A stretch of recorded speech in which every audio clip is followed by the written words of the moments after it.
He did not look like a threat.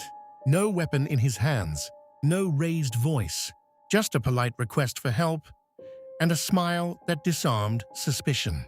Across several states, women vanished without witnesses, without evidence, without answers.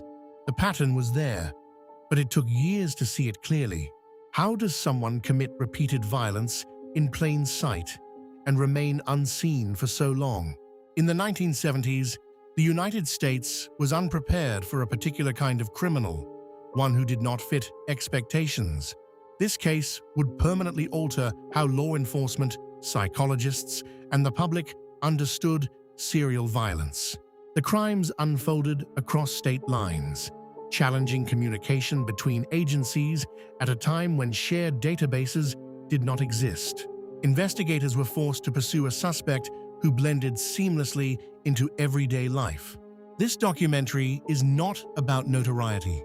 It is about victims whose lives were taken, survivors who escaped, and the long, difficult path toward accountability. What follows is a factual examination of how deception, opportunity, and institutional gaps allowed repeated harm, and how those gaps began to close.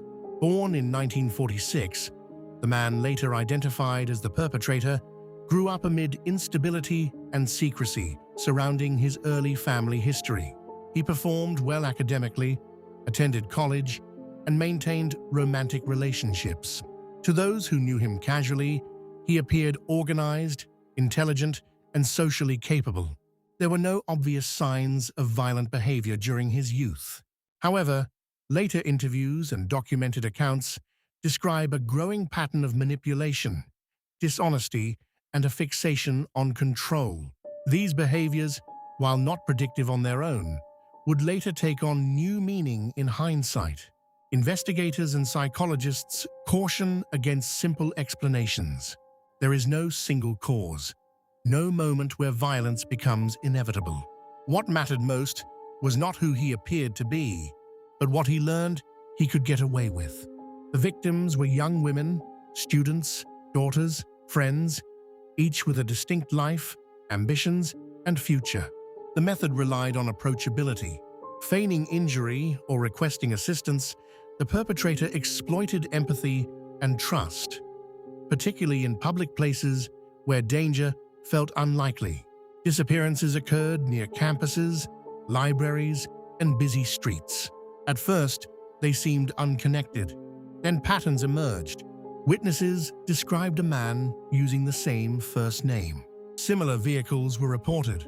The geography expanded, from the Pacific Northwest to Utah, Colorado, and beyond. Survivors later recounted moments when something felt wrong, a sudden shift in tone, a realization that help had become a trap. Their testimonies would prove critical. The violence escalated over time, growing more frequent and brazen. Yet even as the body count rose, certainty remained elusive.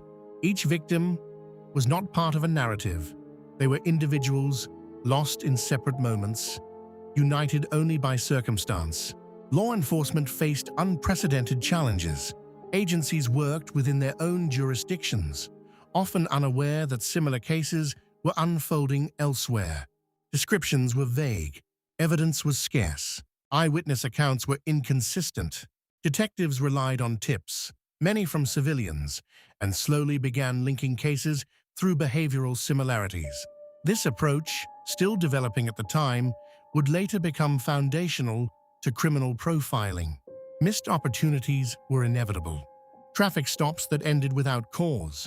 Witness statements that seemed insignificant at first, yet persistence mattered. As information crossed state lines, a suspect name surfaced repeatedly.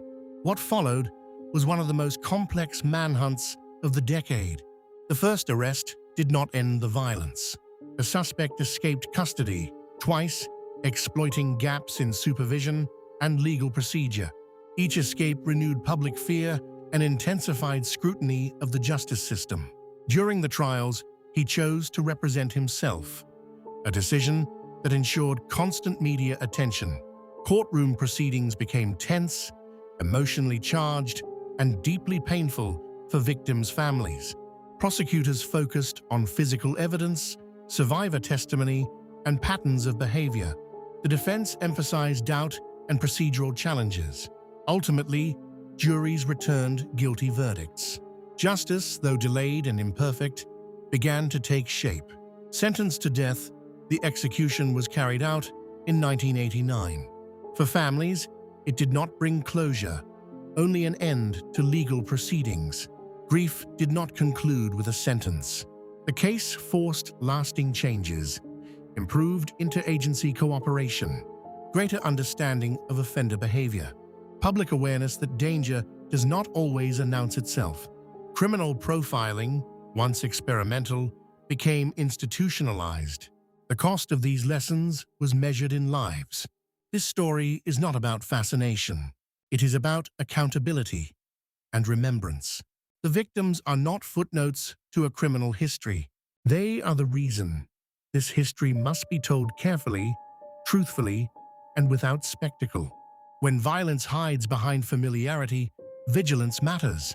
When systems fail, reform matters.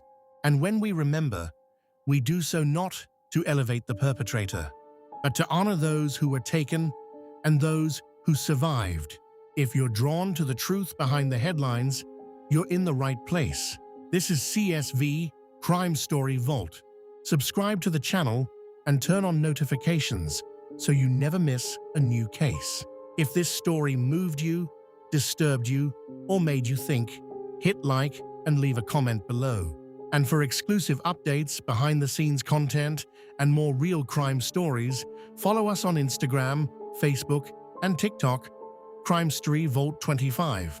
Until next time, stay curious, stay aware, and keep the vault open.